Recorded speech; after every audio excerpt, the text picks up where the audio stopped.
చోట చేరెను. ఒకవైపు ఆరిన నేల కనబడెను.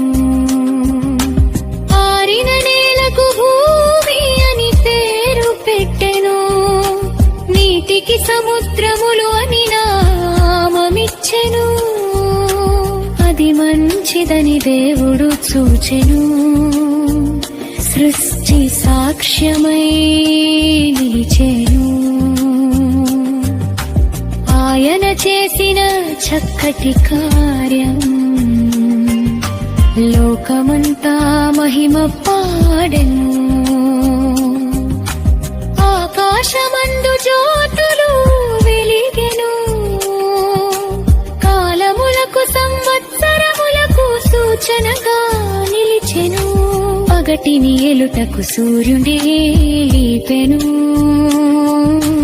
రాత్రి ఏలుటకు చంద్రుడిని వెలిగించెను.